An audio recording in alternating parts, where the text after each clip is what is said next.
We had a tenant. She moved into one of our houses. Seemed like the sweetest lady. She checked out really well when we ran her credit. And then one day she claimed that she fell off the toilet because it was a little bit rocky. And I thought, okay, I see what's coming here. She's going to try to sue me. Welcome to the Rental Property Owner and Real Estate Investor Podcast, brought to you by the Rental Property Owner Association, providing benefits and services to real estate investors and rental property owners for over 48 years. With your host, Brian Hamrick from Hamrick Investment Group. This episode is sponsored by Green Property Management, managing everything from single-family to apartment rentals in the West Michigan area. Find out more at greenpropertymgt.com. Hello and welcome to episode 78. My guest today is Bert Heyboer, the president of S&G Property Management. Bert has an interesting background as a teacher, a volleyball coach. He was once the volleyball coach of the year. But in 2003, he joined his family-owned business, started by his father, and got into property management. Bert now manages over 750 units. He owns around 34 single-family homes and duplexes in the Grand Rapids area. And Bert is also the past president of the Rental Property Owners Association, as well as the chair of the Government Affairs Committee. Bert, thanks so much for being on the show today. Thank you, Brian, for having me. Why don't you tell us a little bit more about yourself? All right. I grew up in West Michigan. I was the son of a school teacher who then began to invest in investment property to subsidize his income. He was very good at it, and he bought a place on Union Manor in Grand Rapids, Michigan, and he made that profitable. And the person who sold it to him was a gentleman by the name of Ken Lane, and he was very impressed with what he did there. And so he asked him, would you manage all of my other properties? And so my dad began kind of falling into a property management company while at the same time teaching school. So since I was born, I grew up and lived around the property management life. So you grew up in the business. Yes. But you didn't jump into it right away. I did not. Tell us about the detour that you took along the way. So I taught school for 10 years. Wow. So the life of a teacher, you were also a volleyball coach. What made you give up teaching and get back into the real estate business? All right. My wife is from London, Ontario, and she wanted to move closer to her family. So Grand Rapids looked like a good place to go. We were looking at having children, and we had our first two. So we went ahead and we moved back to the Grand Rapids area to raise the kids. And at that time, I purchased a vending company, a company that owned a bunch of vending machines in factories and stores, and that didn't go so well. Yeah, so you you went from teaching into buying a business. What were you thinking at the time? What was the thought process that led you to that decision? Well, I wanted to have something to do when we moved back to the area. My wife is a nurse, and so she came a few months before the rest of us did, and she started working for Spectrum Health. And then I came, and I had been looking for businesses to buy, and we found one that looked pretty good and profitable, and things went really well. And then it was 2001, and then September 11 happened, and within months, the layoffs at the factories just started to pile up. So our income fell by almost 2/3 in about 6 months. What happened to the vending business? Did you sell it? Did you just lose it? No, I sold the vending business. And at the time I was selling the vending business, my father was interested in selling his business. So then I moved into that, and I purchased the company from my father, Sherwin. And then we did it together for about 5 years. And then after I wrote him the last check, he walked out the door. Okay. So your father, Sherwin, started S&G Property Management. Yes. And what's the G stand? I imagine the S stands for Sherwin. The S stands for Sherwin, and the G stands for my mother, Greta. Sherwin and Greta, S&G Property Management.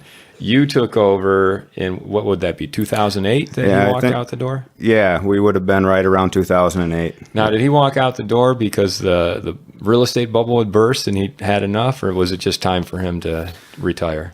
No, he was ready to go, and I think he felt like we've been doing this, things are in good hands, and about 2 weeks before he walked out the door, I got a call from my mom and said, you got a week or two to get this thing figured out because your dad is done. Okay. So you jumped into it. What were some of the lessons that you had to learn right away, being a property manager? Well, I learned a lot of them just over the years from observing my parents because they had the office in our house. So the first thing I learned was to move the office out of the house immediately. So the first thing I did is move the office off-site. I hated it when I was growing up because we were having a good time as a family. That phone call would come in, instant stress, and my dad's whole temperament would change. Mm-hmm. And I didn't want that to happen in my house. So the first thing I learned from him was not to have the office in the house. I also learned, if you have a tenant and the tenant owes money and you're proceeding with court, and sometimes the tenant will get very aggressive. Well, I'm going to do this or I'm going to do that. And then early on I would get nervous. So I would say, what do you do? He said, take them to court tomorrow.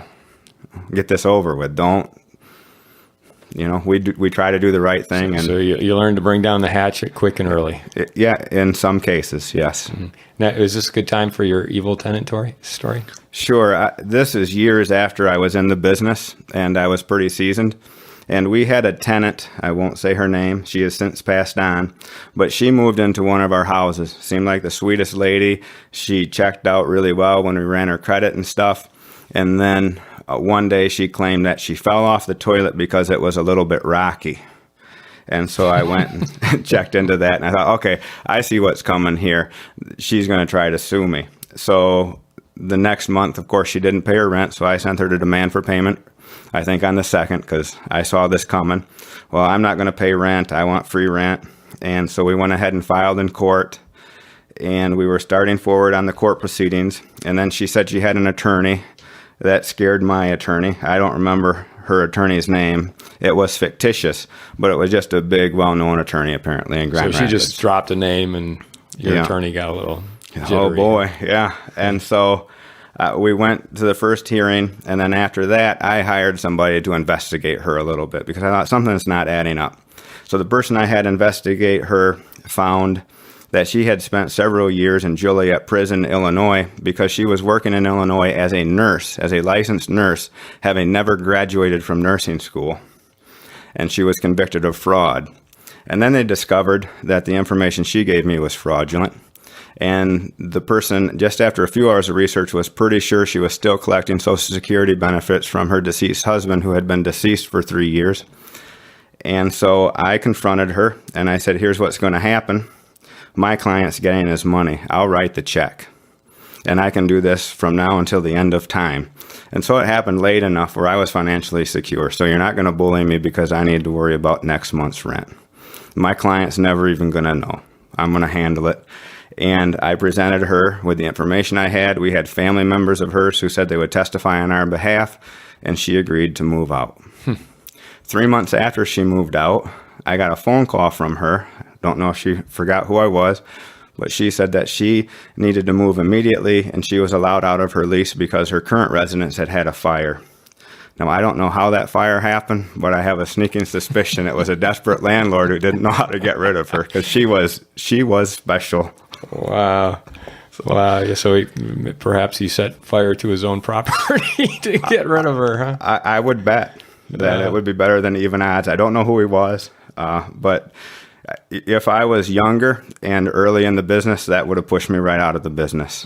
And those things can happen. And that's where a group like the RPOA comes in, because somebody can call the RPOA, and the RPOA has put some people in touch with me, I'm sure with others, and say, hey, can you walk with this guy through this and just counsel him? Because what you need to remember, you can control what you can do, but you can't control what other people can do. If they decide to lie, if they decide to cheat, you just have to, it can get ugly. Yeah. But there's ways to deal with it. There are ways to deal with it, and you don't have to lose sleep. What advice do you have for people who are in situations with tenants where the tenants are just lying to them, taking advantage of them, but the landowner may not know how to deal with it? I think that if you have a tenant who is lying about big issues, you just need to get rid of them as quickly as possible. So when the lease expires, or if they broke the terms of their lease, don't be intimidated. Just move forward and get rid of them. And if it gets a little bit bumpy, it gets a little bit bumpy. But you can't work with somebody who's lying to you. What are some of the other lessons you learned along the way as a property manager? I think one of the big lessons is whether we manage property or own it, we want the property to be in good shape. And you have different neighborhoods, and your expectations need to reflect where you're purchasing your property. You can't purchase a property in a bad neighborhood and expect it to perform the same way a property like a beach house would. That's just being naive. And sometimes that happens. So know what you're buying and know what your expectations for that property should be. What type of properties does S&G manage? Are you mostly single family, or do you have some larger communities? Yeah, we're blended. The fastest growing market in the last 5 or 6 years has been single families. There are some companies that's all they do. But we are blended. We have single families, and currently our largest is a 70-unit complex. What classification are the properties? Are you in A, B, C, D type neighborhoods? Oh, we have we have a house on Murray Lake in Lowell, which is just a really nice house, and we have houses in some of the rougher neighborhoods in Grand Rapids. But having lived in the Chicago area for a while, coming from that, there's just not a bad neighborhood in Grand Rapids. There's worse neighborhoods and better neighborhoods, but there's nothing like Robbins. What's the scariest thing you've had to encounter in some of the rougher neighborhoods? Nothing. I don't think that I was ever scared. People have threatened my life, but it was sort of like the playground. I'm going to kill you. Never really took it too serious. I don't think that I've ever felt scared for my safety or my life in this business, and we've been in it for a long time. So, yeah, Grand Rapids in West Michigan is a pretty safe area overall. Yeah, I was knocking on a door one time, and some kids next door threw some firecrackers behind me, and that got me.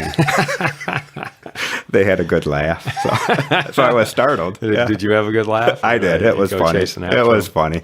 So what about some of the properties that you own? You have 33, 34 units, single family duplexes. What? Tell me about one of your best properties. All right. Well, after the market collapsed, I think it's 1002 Dunham. I had managed that property actually for a close friend of mine, and he lost it, and it went on the market, and I offered the bank $8,500, and it just sat there. And then finally somebody from the bank called and asked, "Is your offer still good?" I said, "Yeah, we've never pulled our offer." But their realtor said, "Yeah, they pulled their offer. We never did." I said, "I'll write you a check for $8,500 today." He said, "Do you think it's $8,500?" Yeah. And this is for a single family? Single family house. Wow. He asked me, "Do you think it's worth more?" I said, "I'm sure it's worth more." And I see it's supposed to go up for auction in a couple of days, and I imagine you'll get probably double that. He said, "Well, would you buy it?" I said, "Yeah, I'll write you a check." So I bought it that day. They got the thing, and we closed it, and $8,500, and I had the house, and I remodeled the bathroom, put on a new roof, and the person who had it years and years ago had collapsed the garage. So just like they took the walls and collapsed the garage in, so there was no off-street parking. So I opened that up, and I think on that particular house we had a home run. Where's it located? 1002 Dunham. Okay, I'm not familiar. Near Dunham and Neeland. Okay, good area for rentals? It's so. It's been a good house for us. Mm-hmm. We can rent it for a pretty competitive price, so it stays. What does it rent for? Right now I have it at $835. So you paid $8,500. So really, it's had about 25 in it. Yeah, a 25 into it. Okay. Yeah, and that was what the bank asked. I said, "Well, everything has to be cash. We can't get loans anymore." So, that kind of played in. Mm-hmm. We were in our 40s, so we had other places to find capital besides the bank. So. Yeah. Well, and that was a good time to have cash available, because the banks, the guy who you were talking to at the bank was probably just thinking, "I need to get this off my books immediately. Mm-hmm. I could wait for auction." And you even told him, "Wait for auction, you'll get twice that much." But there's still that 30 days after auction when they got to wait for their money to come through. So right. if he had to get it off his books, a check from you for $8,500 probably seemed like a good deal. Yeah, they were a lot of pressure on them to get rid of their toxic assets. So. Mm-hmm. So that was probably, there were just a lot of good buys in that there's going to be story after story. It's Yeah. sort of the Did you once in a pick up some lifetime. others like We that? did. We picked up as many as we could. And we picked them up for us. We picked them up for our clients. And when we were looking for our clients, then we had a rule that we weren't allowed to buy anything. I'd like to take a moment to tell you about Green Property Management. Not only do they manage everything from single family to apartment rentals in the West Michigan area, they also manage my entire portfolio. So I can tell you from personal experience that their unique flat fee management style is worth a closer look. If you feel that your property isn't operating to its fullest potential, then Green Property Management can help you take a holistic approach that will save you money, eliminate your headaches, and increase your net income. And if you're a property manager interested in applying Green Property Management's model, give them a call at 1-866-95-GREEN or visit them on the web at greenpropertymgt.com. So you didn't compete with your clients. Right. There are so many. I would have bought them. I would have bought them. But, you're telling a client, and then how does your client get the best deals? The only way they're going to do it is if you just...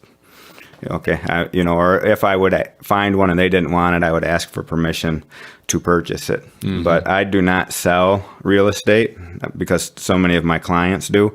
But I will work with my current clients if they're looking for new stuff and put them in touch with a realtor and go through them and give them our assessment of what the property would do. Did you start buying in 2008 once the bubble burst, or had you picked some up before? We picked up 2 or 3 before the bubble burst. I think 3 of them, and that's really where the vending business ended up being a blessing, because we wanted to buy them earlier, but because that vending business didn't go as well as it should, and by the time everything was all said and done, we probably lost $80,000 on that business, but we probably ended up not losing a lot more money because we bought houses early, and then we had the cash and we had the availability to get loans when the market went down. So sometimes things have a funny way of working out in your favor and you can't see it.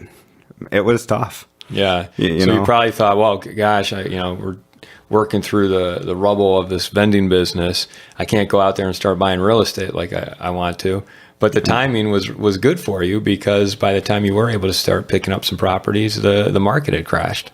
It was, and the experience was good. I would never want to experience it again. But when you're dealing with people, when life has just dealt them a really bad hand, and you can kind of have empathy with that, because, I remember those days. And it doesn't mean you can do anything for them, but at least it seems like it makes some of the tenants and stuff, at least they feel better, that they seem like you can relate to it. So, and it's a people business, and that's something that I think that people are an art, and we have our systems and we have our numbers, but it's the dealing with the people, I think, that really makes this work. And so I think if you looked at my website, I don't do a lot of blogs. I did one called The Art of Property Management, and you just need to be able to work and deal with people. So you mean all types of people? All types of people. Tenants in particular? Yeah, sometimes clients are as much a pain as tenants are. Why is that? How could that possibly be? Just sometimes I think they don't listen. You know where you're buying the house. Okay. So, and you tell them, it's going to take, you're going to have, for every really good tenant, you're going to have 2 marginal tenants. Mm-hmm. And we do the screening, but you just can't.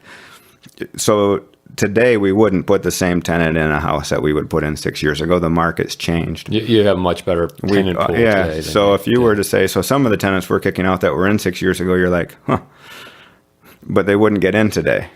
But you didn't want the thing sitting vacant for 6 years either. And so the criteria for houses, for fair housing, you have to have a criteria, but it doesn't have to be the same criteria for every house you have. It just has to be the set criteria that's the same for every person that looks at it. And you talked about, I think, when you did your podcast on cap rates, that you want a higher cap rate in a worse neighborhood than in a better neighborhood, because you're just dealing with different risk and different types of people, right? So some of your clients get a higher cap rate in a D neighborhood, but then they don't understand why they can't keep a good tenant in there, or the tenants trash their property. Is that kind of... Right, and I think they understand it. I think they just need somebody to listen again. So you end up being a sounding board for some people's frustrations. Right, and with tenants, you're a sounding board for lots of things. And it's okay. A lot of that stuff we enjoy. With all your properties that you own, I'm sure you've got a lot of successes since you started buying in 2008, or actually started picking up a lot of them after 2008. What about any horror stories or properties that didn't quite work out the way you wanted them to? I think the first property we purchased when we moved to Grand Rapids, we wouldn't purchase it again. It was not a great deal. I think if you ask a lot of people who got into the business, would you buy your first deal again? Most of them would say no, but you gotta go. You gotta take that step and start. And so I think that particular house would be one that we wouldn't buy. I still own it. It hasn't been a disaster. We had a no pet policy, and I inspected the house, and I think there were 30 cats in it. Wow. It smelled. And I kept her in there for 7 more years. And this is where the art comes in, because some people, you get angry. It's my house. It's been destroyed. I got carpet destroyed. I bet the trim on the floors. I'm thinking everything's going to have to come out of this house. So at that point, I had to just be emotionally detached and say, okay, the longer she stays in that house, the more money I collect on that house, the better. So she ended up being there for almost 10 years. So I collected north of $80,000. And when she moved out, I had a $12,000 turnover because everything came out. The laminate floor that was supposed to last forever, we cut some subfloor out of that house, all of the carpet. We took all the trim to try to get rid of that smell. It smelled. Like cat piss. But it would have cost me, if I kicked her out the day I found it 5 years earlier, it would have cost me $10,000 anyway. So at some point, that's where, this ship has sailed. Once that cat does its business on that carpet's ruined. Yeah, well, it sounds like you made a financially savvy decision, because you already knew it was ruined, but if you could keep her in there for 7 years and collect rent that whole time. Well, I think it makes sense. Yeah. Right, and that's where you got to watch your systems. And if you push the envelope, then she leaves. So we kept her in there, and we had a good relationship, and I just had to just overlook the fact that there were 30 cats. And they got rid of some of them, but it's just, people live in that. It's just crazy. Did you find any dead cats after? She No, I think they were all healthy. She took care of stuff, and then next time there would be 5, and the next time there would be. So I don't know what her story is, but she was a pleasant enough person. People could get in and fix things if they needed to be fixed. They just always said, "Man, that house, it just stinks to high heaven," and then it was inspected and passed inspection. So we have a tenant in a property, a multifamily that I bought back in 2008, and this is a legacy tenant, so he was already in there, and he smokes a cigar or a pipe. And I remember when we did the inspection, just the tar that was on the walls and the ceilings and all the fixtures was so thick. And he's still in the property, and he's probably been there 25 years in this unit. And I know when he moves out, we're going to have to get the hazmat suits and just really go to town on this property. But at the same time, it's the same thought process. Let him stay, because it's the longer, that just keeps us from having to spend thousands of dollars once he moves out, and he's paying his rent. Right, and at some point, there's just different ways. One book that might be worth picking up if you're looking into getting into this business, I stumbled on it at a Kinko's back when sometimes you needed a fax machine. And I was out on the town, and I needed to fax some stuff to my office, and I came across a book called Building Wealth One House at a Time by John Schaub. And, in essence, he's like, buy a house, get it dialed in, and then buy the next house. Don't have 7 or 8 of these things going on at the same time.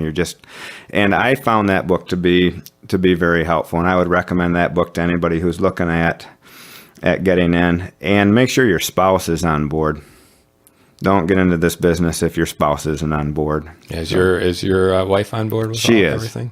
Yep. And every house that's a home run, she was 100% supportive. And every house that didn't do well, in her memory, she warned me about that one. And she probably has it on video somewhere. Yeah. It's selective memory, I think. Yeah, I think Building Wealth One House at a Time by is it John Schaub? John, yeah, so not Charles. So that I would imagine that's for more of a buy and hold strategy. Yes, it is. Yeah. So would you say that helped you kind of formulate your strategy going forward as far as buying a property, getting it dialed in, as you say, and then buying the next? Did you follow that advice? I did, and I think it solidified kind of what I was thinking, and then it helped to give some different ideas. And the book's a couple of 100 pages, so there's certainly more in the book than that. But I really liked it because nobody was selling me anything. It was just a guy who said, "This is how I made my money in real estate." And the book was $14, and I thought, you can invest $14 to learn how this guy did it. Tell me a little bit more then about your formula for success.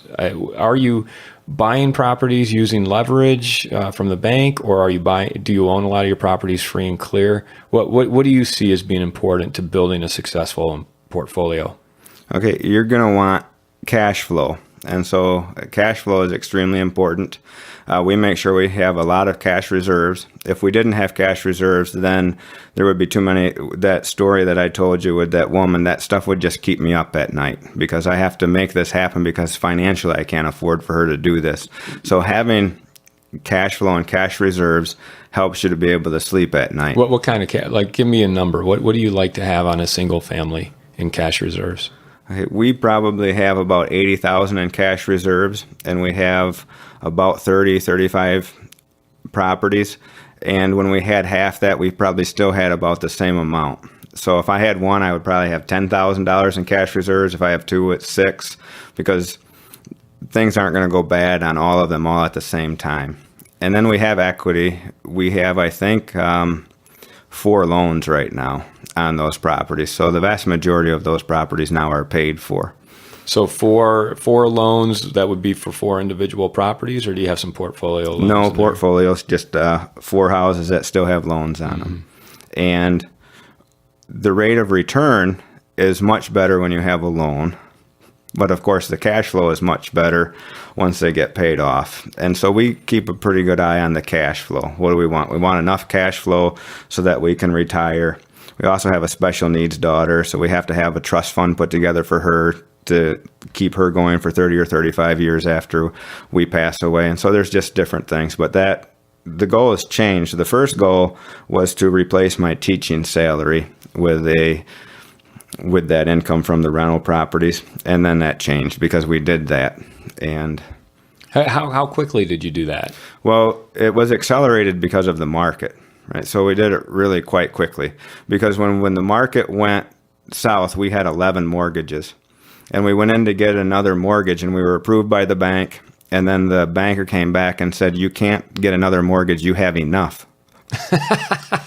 You have enough. You have enough. And so I said, "Where did you go? Into a room with a bunch of people sitting with red kerchiefs around their necks?" He didn't get it. It's the Politburo. But nonetheless, I called both senators, and I called my representative when I got home. I was furious. And Heisinger's office called me back. And I said, when are the banks going to have control again over their own loans? Because they wanted to give me a loan, and they weren't allowed to. They said because of the feds. And he said, it's ambiguous. So whenever the president decides they can do that, that's when they can do it. And I found that to be quite troubling. So the president had a say over your ability to get that 11th loan, huh? Right. And I'm okay with the answer no. But my question to him was, we were going to put in a swimming pool we never did put in because people age. And I'm not going to invest in a pool now 3 or 4 years later because I lose that. So my question to him was, Meadema Pool is who we would have used, and Hohenhorst Concrete, and this landscape company. None of them are going to be able to work because you won't let me get a loan. And how many attics am I supposed to refinish to keep my guys busy? Because those are the types of things that we were doing, because you have talented handymen, and you can't buy stuff to rehab, so how do you keep them busy? Well, refinish an attic at 60 cents on the dollar. You're trying to do that just to keep food on the people's table and that kind of stuff. And having invested the way we did, we could do that. And of course, Heisinger's office was sympathetic to our position. So, that's why they called us back, the 2 senators. They never. But so that was. But it took a while, didn't it, for the lending atmosphere to lighten up so that you could start getting money again from the banks. Right. We had a balloon, and we were called. The bank was real decent. They called us and said, in 3 years, your balloon payment's coming due. We don't foresee being able to redo that. And so we paid that loan off. That's what we did instead of putting in a swimming pool. And then, right, so now we're down to 4 mortgages. So again, sometimes you end up with, you just try to make things work. And being in my 40s and having networked and having clients who are aging and people who want to find places to put their money, so it wasn't so bad for us. But I think for the guy who was 20-something, he could only get 4 of these houses. Mm-hmm. Because I can get 4, and so they were at somewhat of a disadvantage. I think so because of timing, really. Right. The people who are supposed to be put in an advantage were actually put at a disadvantage. Yeah. So. What advice would you have for people out there who are looking to do what you've done? Build a portfolio that's going to create passive income and cash flow that will match the income they're getting from their job. I would tell them to get out there and get started. Find a good realtor. Don't try to do it without a realtor. They work hard for their money. I don't sell real estate, so I'm not plugging myself. But when we bought our first 4-family was in Rockford, Illinois, and I had a realtor by the name of George Todd, and he was fantastic. We looked at different properties. We sat down and ran the numbers, and he never tried to push a property that didn't make sense. And we ended up getting a good property that made sense, and it made us money. And that's what I would do. So find a good realtor. Don't just hire your friend who's a real estate agent. Make sure it's somebody who understands rental property. Who understands what you're flow. looking for, and then get going. Because with all of the headaches and some of the negative stories, I would do it again in a second. And I asked my dad the same question. He said, "Oh heavens, yes, we would do this again." And I think every one of my siblings has at least one rental property. Yeah, when we were young and getting started, we had friends who would take their extra money and go to Hawaii or buy a really nice car. And my wife and I, we drove older cars. We didn't go to Hawaii. We bought a 4-family in Rockford, Illinois, and we spent our weekends doing chores at the property. We tried to fix all of our own stuff. I remember even after my son was born and he was still in the car seat. You know how they stay in the car, they sleep in the car seat, they live in the car seat. And he would be sitting in the apartment while my wife and I were getting it ready for a turnover.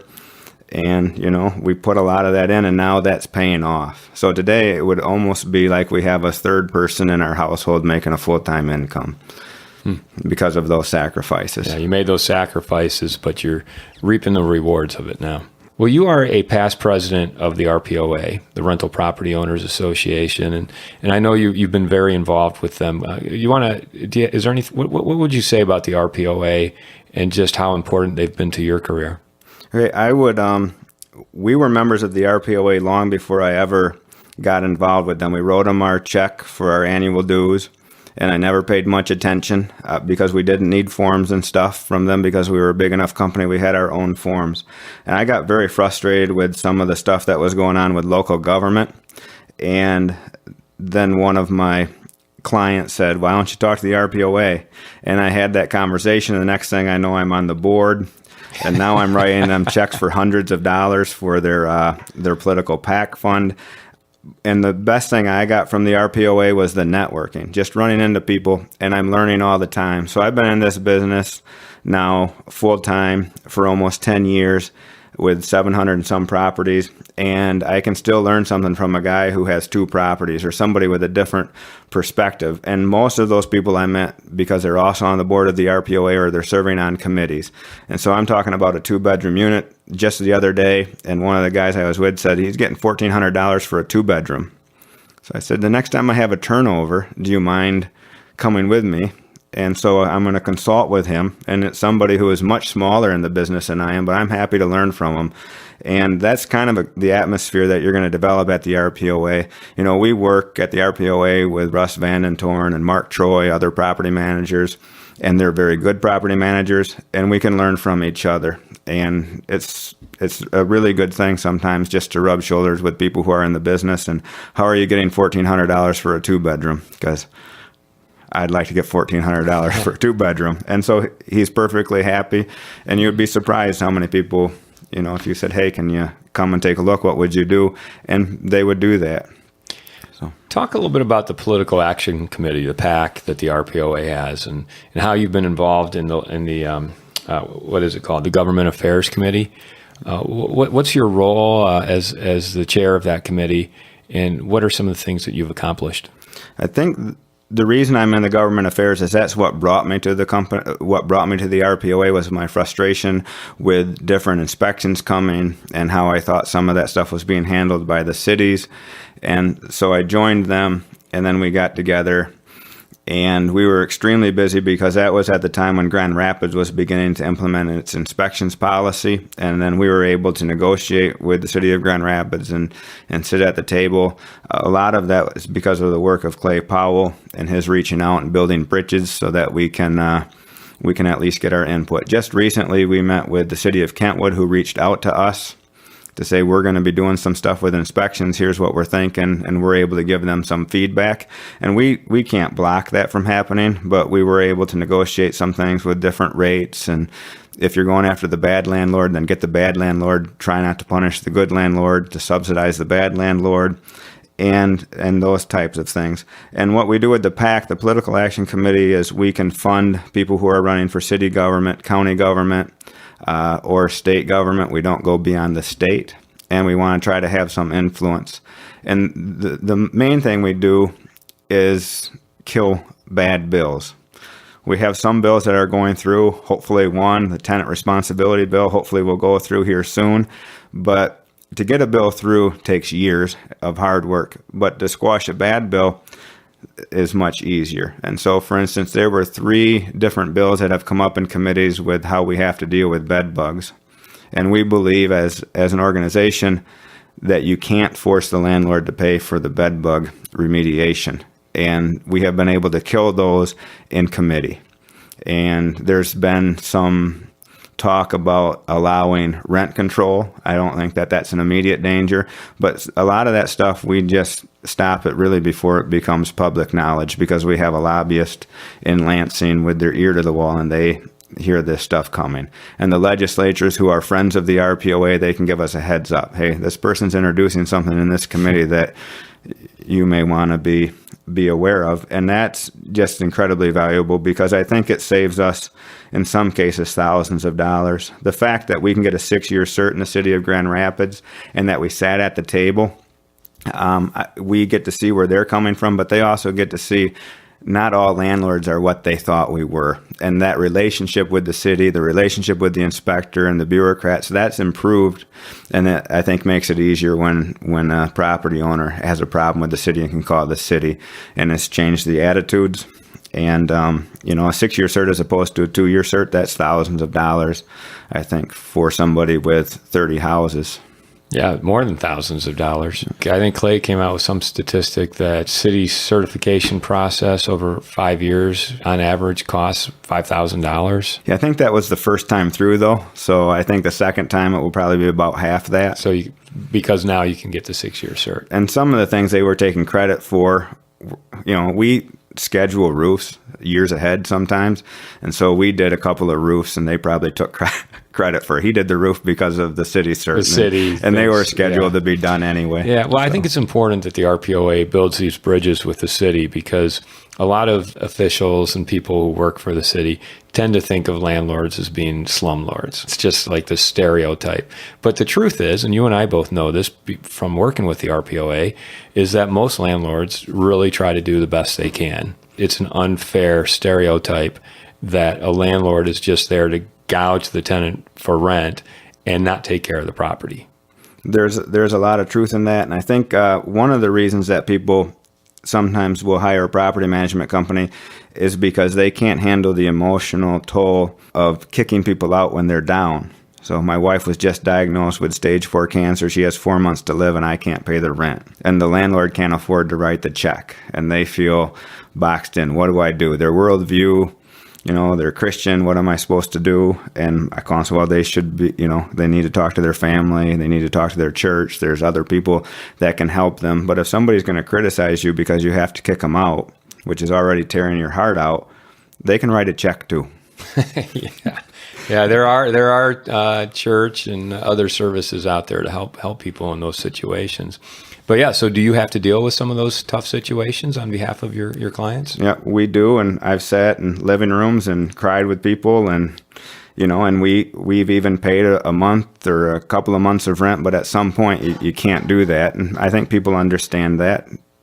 It's just it's hard to see people going through those rough situations, so sometimes that's where it comes, that the landlord is heartless. He kicked out somebody, but not every landlord can afford to have somebody living there for free for month after month. And after an experience or two like that, some people, they just can't do it anymore. Yeah, and nor should a landlord be expected to have someone live in their property for free. And that's why one of the reasons I've always used professional property management is because I don't want to be the one to kick that person out. You sell your soul. I'd rather hire someone like you to do it. Right. Because you know how to handle it.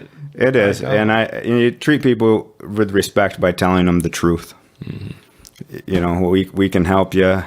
And then when I say if we write a check, I mean we, the management company. I don't mean I write a check on the client's behalf. I don't have a right to give your money away. I have a right to give my money away.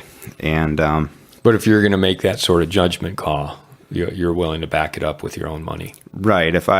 When we did that, it was we'll set aside some money to try to do that. But charity should be intentional, and it shouldn't be accidental. And that's what we found happening with some of our clients is, we gave them 2 months of rent, so that's our charity instead of putting the money in the church. And I think it should be intentional. Try to be intentional.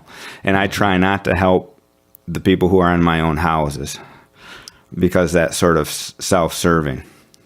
And so I want to help. So when I help people with the rent, it's usually people in my clients' houses, because we get 750, so I don't have these really close relationships with all of the people. But, when somebody tells you their wife has stage 4 cancer and you ask, would you like me to stop by? And, that's just the right thing to do. All right. Well, Bert, as we wrap it up here, if someone wants to get a hold of you and talk about S&G's property management services, how would they go about doing that?